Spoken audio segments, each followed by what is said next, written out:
Today, we're gonna build the same character 3 times, in 10 minutes, 1 hour, and 10 hours. I will show you how 10 minutes is enough to create an interesting character if you use a simple trick, what you can do to take things to the next level by slowing down, and the weird thing that happens when you give character creation some proper time. By the end of this video, you will be able to create much better characters, and I believe you might even look at character creation itself very differently. I'm Edariad, I've been playing D&D since I was a kid, and to prove this works every time, I'm going to start with a very basic concept, a human fighter, and turn it into something amazing. Alright, so 10 minutes. Here's my strategy. I'm going to start with a rough vibe to give me direction, and then jump into D&D Beyond because it will speed up the writing, so I can save time for the trick I mentioned earlier, which is where the magic happens. So I'm going through the build, and at this speed, you don't have time to optimize. I like a sword and shield, so that's what I'm building around. I'm starting at level 3 because I want a subclass, and I'm choosing champion because it's simple and I like it. Soldier background because it fits the concept. And what's interesting is that even the small choices start doing character work without me even realizing it. I'm picking a playing card set because I like the idea of a guard who plays cards at night. I'm picking insight because I want a guy who notices things, and I'm basically getting to know the character as I build it. About 6 minutes in, D&D Beyond starts asking me things I really don't have answers to yet, like faith, personal characteristics, and physical description, etc. And I realize if I try to fill all of this in, I will just run out of time. So I skip it, because I would rather spend a bit of time on that magic trick I mentioned at the start. It's a simple question. What do I want from the other characters at this table, and what stands in the way of getting it? We don't know who is going to be playing with us, so we need to work with broad concepts here. For our fighter, I think he wants to be trusted. He wants the people around him to look at him and think, I'm glad he's here. And what stands in the way is that he doesn't really trust himself. I think something happened, we'll find out what in a second, and he carries it. This just took 30 seconds, and it gave this character more direction than filling out some text boxes could have. So, here's the 10-minute version of our character in one sentence. A human fighter who wants to earn the trust of the people around him, but doesn't fully believe he deserves it. He's got a complete character sheet, thanks to the magic of technology, a direction, and tension. The stuff he does not have yet, like eye color, etc., we can probably figure out at the table. I think the lesson here is a D&D character does not need a 10-page backstory to be fun to play or to play with, but direction does make all the difference. Now the question becomes, how do we take this to the next level? By the way, before we go deeper, if you want to make sure your next character is awesome and avoids all the most common character creation mistakes out there, I put together a free guide called The 7 Deadly Sins of Character Creation, and you can get it by simply clicking the link in the description. Alright, so we have a character. He works, but what if we had more time? This 10-minute character is complete for a one-shot or a pickup game. But something very cool starts to happen when you sit with a character longer than you have to. When I was a kid, I used to build characters for hours. I just couldn't play as often as I wanted, so character creation kind of became a game of its own. I would just sit with my books and just think about these people I was making up for hours. And something happened during that time that I didn't understand until much later. Which leads us to the 1 hour build. When you have that long, the first thing you notice is that the questions change. At 10 minutes, they're all quite mechanical. You think about the class, the stats, etc. But when you have an hour, you can go deeper on the personal questions if you want. I don't think a backstory needs to be a biography. Instead, I think it's more useful to think about it as a situation. Where's this person right now? What just happened in their life? Basically, how did they end up here? So, our fighter. In the 10-minute version, we said he might have been a guard. But now that we have a bit more time, I'm thinking maybe he actually came from some kind of military unit. But it's kind of the first thing everyone does with a soldier background. He was the leader of a squad and things went bad during a battle, so now he is haunted. I feel like we've all seen that character 100 times before. And it's not bad. If that's your character, please keep it. But here, I just want to take the opportunity to push a little past this first idea. So what if it's smaller than that? What if he was just a guy, a small militia, like from a small town, you know, like nothing fancy. Maybe he wasn't particularly special and people would sometimes make fun of him, but he was reliable. I think he could have been the kind of person people just counted on. Like he would always show up even if you just met him the night before at the tavern and bring breakfast to share with everyone. And then, one day, something went wrong. Maybe a raid or a decision he made under pressure. Maybe the leader of the unit was wounded and no one else would step up. And he knew he wasn't ready to take the lead, but he did it anyway. And it cost something, or even better, someone. I think the awkward kid in the unit who looked at him like the brother he never had died. But what really matters is what comes after. I think he just left, both the militia and the town. He wasn't really kicked out. People actually understood that he was right to have stepped in, and the family of the person who died actually forgave him. But there was just something, in the way people would look at him now that felt like pity, and he really didn't like that. And I'd like to take a step back here. Like, do you see what happened about this process? We went through the first idea, felt it was cool but could be improved, so we rejected it for a reason and landed on something else with more texture because it's more specific.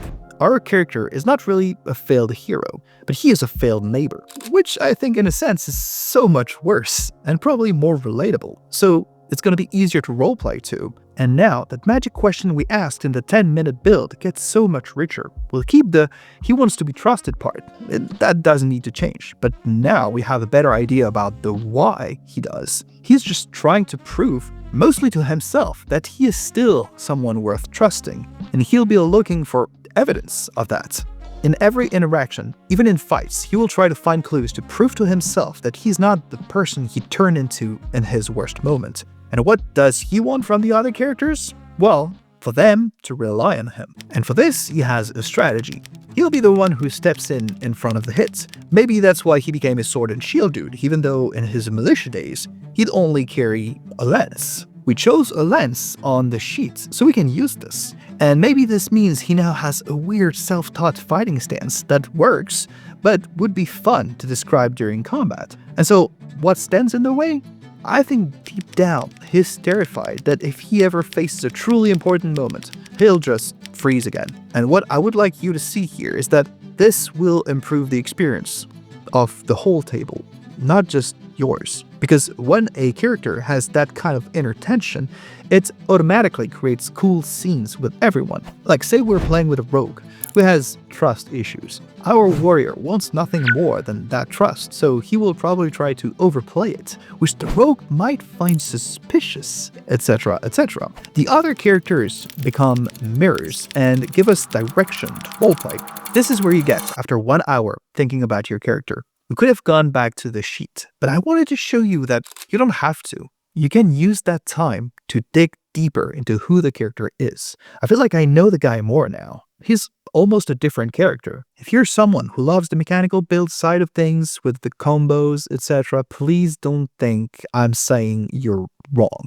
All of that is extremely cool, and it has depth too. It's just another kind of depth. I think this kind I'm trying to show here is cool as well. It has my personal preference, and I just wanted to focus on that here. So yeah, we didn't even really touch the character sheet during this whole section, but the understanding and the depth we'll be able to roleplay at has changed a lot. But this leads us to a question. If we're not touching the mechanical aspects of the character, and if the 1 hour version is already a great character you could play in a long campaign, what could 10 hours possibly add? Well, to understand this, I need to go back in time and tell you about this character I built when I was 12. His name was Auberune. He was a warrior wizard multiclass, and this was D&D 3.0 because 3.5 wasn't out yet. And I remember spending a long time with him. Not really on the mechanical build. I was a kid with no internet access to look at forums, etc. So I probably picked terrible spells if we're only thinking about damage here. But there was this one question I couldn't stop thinking about. How do I, a 12-year-old kid in France, sit at a table and pretend to be an adult warrior wizard? Basically, how do you play someone that's different from yourself? And that question is the beginning of what I'm about to show you. So, 10 hours. I think I'm barely going to look at the character sheet now. At this stage, the questions we're looking at are completely different from anything we've seen so far. Now I'm thinking, what are the personality traits I have as a player that I would like to explore through this character? In the case of our fighter, am I comfortable playing someone who carries this kind of guilt? Or maybe it's just something familiar. Is this the same character I always end up making? And if it is, what would happen if I pushed into something that maybe scares me a little? The point is, spending this much time on a character gives you the opportunity to get personal. On paper, our fighter is simple. He's just a guy with a sword and a shield, and he has gone through that failure he can't forget. He needs to be better. I've described many characters like this, but now that I have 10 hours, I can stop designing him and start asking myself, what is it about this guy that I'm drawn to? Is it the guilt? I know what it feels like to carry something you got wrong. Maybe you do too. Or maybe it's the need to prove himself, because that would be familiar as well. Or is it the way he enters rooms? Maybe secretly hoping that people will notice him and give him a chance? If that was the case, those might be his traits, but, I share those as well. When you spend a long time with a character, they can become this space, and things that usually feel overwhelming can exist in a way that feels safe to explore. We're playing a game. It's all pretend. And sometimes, that's the perfect distance to look at something real. And this can change the way you play at the table too, when you spend enough time thinking about a character to find pieces of yourself in them. Role-playing them becomes a lot easier. Because of that time you spent, you're able to find parallels between things that didn't seem related before, and the roleplay stops being a performance. In our example here, maybe at some point something will happen in-game, and someone's character will turn to you and say, "I trust you." And you will feel something, and nobody will care if you're a terrible actor in that moment. You put in the work and found a part of yourself that resonates with the game. And I think that is what 10 hours can get you. The character is not just in the sheet anymore, and you bring it to life without even thinking about it. That's what happened with Auberune when I was 12. I didn't think about it like that at the time, of course, but I remember sitting there with my little Lord of the Rings binder, thinking, if that guy is brave and talking in front of my class is scary, how does that work? How do I play brave? And I think the answer I found, even if I didn't phrase it like that then, is I just spent so much time with him that he stopped being entirely separate from me. I'm not saying I couldn't tell reality from fiction, or that I started to pretend I was a wizard in daily life, because I was a fairly normal, though extremely nerdy kid. But what I mean is, I think I just found the parts of me that could be him. So the many hours I spent on him, which, it was way more than 10, weren't really about the build. I spent them building a relationship between me and this person I had invented. And the result was that when I finally played him, I was just different at the table. I spoke and even sat differently. I had done the work of figuring out who he was to me and who I could be through him. So now, if we look back at our character, he's just a human fighter with no exotic ancestry or crazy optimized damage build. He's just a person. And I actually love this because persons are unique. This one, our little character, has a failure he can let go of somewhere in his past. He hopes he can overcome it, but won't say it out loud, and he really needs to not make that same mistake again. The concept is simple, but you can put as much stuff as you want underneath. I believe that the longer you spend on character creation, the less it becomes about the character sheet. At 10 minutes, the sheet is the character. 1 hour is when it becomes more like a starting point, but at 10 hours and beyond, it's almost not really the point anymore, At that point, you just move inward. And I think this is kind of important because there is something that a lot of us don't give ourselves permission to do. We can take this seriously. I mean, it's okay to sit with an imaginary person for hours and ask yourself real questions about who they are and why you care. It might sound ridiculous to outside people, but the great news is you don't have to tell them. You're making a pretend warrior for a 50-year-old game where you go and kill dragons in old caves. So yeah, it is a bit silly, but it's also exactly what makes it safe. Humans have played games forever, and it's one of the places where we get to try on things we haven't figured out yet. So I'm not saying you need 10 hours, otherwise your character will suck. Like, the 10-minute character is cool, and it's exactly what you need for many different types of games. If your friends told you about a one-shot this weekend, the version we built at the start is really all you need, even for a longer campaign. Maybe you just don't care as much about all that depth nonsense. And that's okay. Different people with different needs and wants play different games at different tables. What I'm saying is, if you ever want to go deeper, do it. You might learn stuff. So next time you sit down to create a new character and you're about to rush through it, maybe take a breath and sit with it a little longer than you need to. The mechanical aspects can be done quickly, but the rest of it can take as long as you're willing to give it. But now that we have a great character, we have a problem. How do you actually roleplay it without feeling scared? Because I know a lot of you are shy. So click on this video next to learn how to do this easily, even if you really don't like acting.